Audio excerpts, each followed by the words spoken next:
last week's show, you guys, because all the sharing that she was doing, I had 1,200 viewers that came on the show last week just so they can listen and find out about sexual abuse for kids. Okay, and thank you so very much for that one. I don't know if she's in here tonight because she may have to work. And next, I want to give a shout out to my hair. Look at my hair, you guys. Check this out. I want to give a shout out to Kaija Richardson she has her own hairline, which is Natural Kai Collection, and she makes her own hair products also. So if you're natural or not natural and you are looking for something to put into your hair, reach out to me so I can give you the hook up with her because she has all natural products. Okay, so tonight's topic is about health and fitness. And in doing my research for this topic, it was really exciting because I found out stuff that I didn't know either. So I'm going to start out with what I learned today. So what I learned today was a lot of people want to get healthy. A lot of people, they want to lose weight, but people think, okay, I'll wait until the beginning of the year I can lose weight, or I'll wait until after the holiday and then I'll lose weight. The thing that people have to realize about that is this. You can't pick a time like that because when it comes down to losing weight or getting your health in shape, this has to be an everyday natural thing. So when I say everyday natural things, people look at situations like, okay, I have high blood pressure. I need to do something to stop intake, or I'm a diabetic, or I'm a borderline diabetic. So I need to do something also pertaining to that also so I don't end up on insulin. So before we go through all of those changes, why don't we just fix it from the very first beginning? When I say fix it from the very first beginning, because you know all these different things that's going on, then this is what you need to do. Okay, first of all, we need to first find out what our BMI is, which is, I wrote all this stuff down so I can make sure I give it to you right, which is called body mass index. And what that is, that consists of the fat that's in your body. And people don't really realize what's going on in your body. So people say, you know what? I'm going to stop eating this. Hey, Renee, how are you? I'm going to stop eating this. I'm going to stop eating that because I'm trying to get myself to be more healthy. But your body still needs a certain amount of everything. So you can't just take things out of your diet. So when I was researching BMI, I said to myself, okay, what is BMI and how do I calculate my BMI? So I'm going to read this to you because I wrote it down. So with BMI, which is it measures the amount of fat that's in your body. If you have less than 18.5 measurements of fat in your body, you're underweight. If you have between 18.5 and 24.9, you're normal. Overweight is 25 to 29.9, and obesity is 30%. So if you have that much fat in your body, then we have a problem. Now, me, I can honestly say I fit in the overweight category. The reason why I'm in the overweight category because my BMI is 28.16. So when I was reading it and looking this information up, it says that you can download an app and you can calculate it from the app. But I wanted to find out how to do it myself. So since I found out, I'm going to share with you guys also what I found out. So what I found out is you take your height. My height is 5'2". My weight is 156, but trending downwards. Okay. So they said what you do is you take the 5 feet and you multiply it by 12, which you get 60. Okay. You take that 60 and you add the 2 inches and you make it 62. So you let that sit to the side. So you guys may want to calculate this yourself too. So write down how much your height. Like I said, I'm 5'2". I take the 5 feet, multiply it by 12, and I get 60. Then I take my inches and add it to that. Then I got 62. Okay, we're going to let that sit to the side for a minute because we're still trying to figure out this BMI. So then you take your weight, which my weight is 156, trending downwards. And for some reason, and I don't know why, they said to multiply that by 703, which I did. So when I multiplied that, I got 109,668. And I'm like, wow, that number is big and it's crazy, but I'm not finished. So once I did that, they said to take the 62 that I have over to the side, and I multiplied the 62 times 62, then I got 3,844. Okay? It seems crazy, but it actually works. Once I did that, I divided 109,668. I divided that by the 3,844, and it actually comes out to my BMI, which is 28.16. Now, the whole object of this is to get your BMI down lower. If your BMI is lower, that means that you're at a normal weight.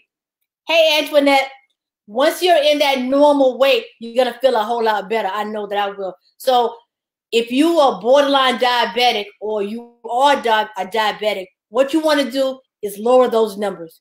By seeing what your BMI is, by doing that, it helps you to see exactly where you need to go. So now we're working with that BMI. There's other things that go along with that, like the struggle. You guys are probably saying, what struggle are you talking about? To maintain your weight, to stay at a certain weight is a struggle. Why is it a struggle? Because if you're working out every day or constantly working out and you get on the scale and the scale doesn't change, you become frustrated. Then you figure out, okay, whatever I'm doing is not working because my weight is not changing. Or women, if you're like me, you see this, right? This is natural Kai. This is Kai Asia Richardson's collection. So you get yourself some good hair and you put it in, because one of our biggest problems is what? I can't work out because I'm going to sweat out my hair, which is true. I don't want to work. I didn't want to work out because I didn't want to go through the thing of sweating out my hair. But I'm on the internet says that she's a borderline diabetic. Internet, so this is a good show for you tonight, because I think that you're natural. If you're natural and you don't have a problem with your hair, you're good. But if you do, check this out. Natural Kai. It says Kai Asia Richardson. I'm sorry, you guys. I'm just stumbling across myself tonight. But check this out. She has natural hair products for natural hair and also for relaxed hair. She has her own hair collection, as you can see. And you see how this works? So with this, I'm able to go in and work out. So I'm able to work on it because Antoinette, they said that I'm a borderline diabetic also. So the struggle is, what am I supposed to eat? What am I supposed to do? How do I keep my weight down? Okay.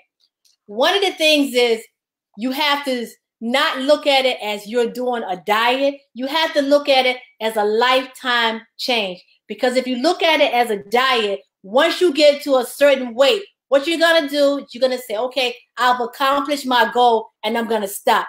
So what happens is once you stop, you figure I don't have to do this anymore. And then you're going to go back to eating the way that you were eating before, which is going to cause all of this to come back up all over again. So you're natural. Reach out. When this is over, Antoinette, I'm going to send you her information and you can speak with her. And she can tell you exactly what she can do to help you to grow your hair and to make your hair more healthier. You have to eat a variety of everything. When you eat your food can't just be one color. It has to be green. It has to be red. It has to be yellow. It has to be white. It has to be brown. It has to be all different colors. And you also have to know what your triggers are. Like me, I know that if I eat rice or if I eat pasta, I know those are triggers for me. And I know what's going to happen. So what I'm working on now is to train myself now to eat brown rice. And brown rice is actually not that bad to eat. Antoinette said, I can't do too much exercise because I'm recovering from my knee surgery I had on August 19th. Okay. I didn't get to that part yet, but Antoinette, even though you can't do too much stuff because of the knee surgery, there's still things that you can actually do. While you're sitting down, if you are able to lift weights while you're sitting down, you can do the free weights. I'm quite sure that you're in therapy. So while you're in therapy, I'm quite sure they have you doing like leg exercises, Listen, I'm no doctor, but if you can lift your leg a little, lift your legs. If you can walk around, because the walking is going to help you too. Antoinette says she likes brown rice also. Brown rice is very good and is very healthy for you. When you are eating certain things, right? Like for me, I had became a vegetarian, and I became a vegetarian like in 2009, where I wasn't eating any meat. Pretty much, if I was eating anything, it was like seafood. If I was eating anything, and just this past year, for some reason, I decided to start back to eating chicken. And I can feel a difference in myself since I went back to eating the chicken, because I can see with my weight, because I've really been overdoing it. And when I say overdoing it, it's because a lot of time when you go without eating something, and then when you do go back to eating it, it's like the best thing that you ever had, and you OD on it. Then that's the cholesterol. So you have to watch what you're eating, because the chicken that I'm eating is fried. I'm trying to get more better with chicken is high in fiber, but when you have that skin on it, Antoinette, that skin is what is going to clog up your arteries. That skin and stuff is no good for you. So if you can eat the chicken, which is high in fiber, just take the take the skin off. But also with fiber, also you can eat nuts. You can eat beans, because all of those are high in fiber. Also, you can eat seafood, because that's high in fiber. Also, exercise. I work out 6 days a week. I walk the treadmill. From my job, I take the train to work, right? And I get off the train 9 blocks from where I work, and I get that exercise in. I walk the treadmill when I come in. I do the treadmill anywhere from a half an hour to an hour. I do the treadmill. It's good exercise, because they said you need to do at least a half an hour of exercise at least 3 or 4 times a week. Not only at least 3 or 4 times a week, you need to try to get in at least 10,000 steps a day, because it helps you a lot with your weight and all of that also. So people look at it and they're like, okay, why do you get off the train when the train stops right in front of your job? Anytime I can get those steps in, that's what I do. I have different people that challenge me, and I never back down from a challenge. So if anybody have an iWatch, let me know, and we can share our whatever we got going on with our workout, and we can follow each other to see what's going on. I have a couple of people that I'm following them. Another thing that's important, and people don't think is important with your weight, is sleep. Your body has to rest. So if you don't get enough sleep, you're messing yourself up in the long run, because the body needs a lot of stuff. It needs sleep. It needs water. It needs a body is like a tree. It's like a plant. You have to feed it. You have to nurture it, because if you don't, it goes down. So you have to do all these different things to your body. Craving. We all crave, right? But the thing about craving, if it's something that you feel that you want, eat it. And the reason why I'm saying to go ahead and eat it, because if you don't eat it, you're going to overdo it when you do go ahead and eat it. So like me, I don't really do like a lot of sweets, but sometimes I may want a cookie or something. So if I do want that, I go ahead and take it just so I can remove that craving. I don't do sodas, but sometimes I have a taste for it. And I can take a soda, take a swallow, and that's it. You have to, hi Victoria, how are you? You have to get rid of those cravings and everything that you have. You don't starve yourself. You know what I'm saying? When people think that, okay, if I don't eat, I can lose weight. That's not true. Because if you don't eat, your body goes into starvation mode. When your body goes into starvation mode, what it does, it slows down your metabolism. When it slows down your metabolism, it's even harder for you to lose that weight. Now, this is not to offend anyone, but a person that's heavy or has a lot of body fat, actually, you will lose weight a lot quicker than a smaller person. Why? Because you have more to burn. And what you have to do is put your body into shock. So my biggest problem is sweets. Antoinette, you have to stop eating all those sweets.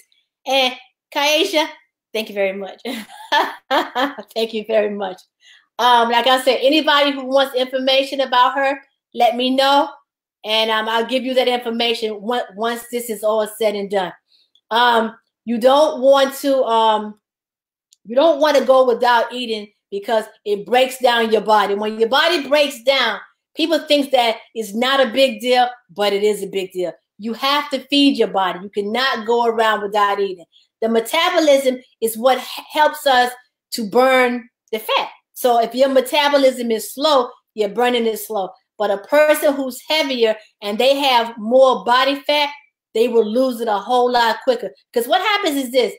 You start to work out, your body fat starts to lower, your weight starts to go down. And after a while, you're going to see yourself at a standpoint. When you see yourself at that standpoint, you're going to say, you know what? I'm not losing weight. Oh my God, what's going on? But the thing is, once your body gets used to you doing the same thing over and over and over and over, it becomes stagnant. So what you have to do then is shock your body. You have to do something else.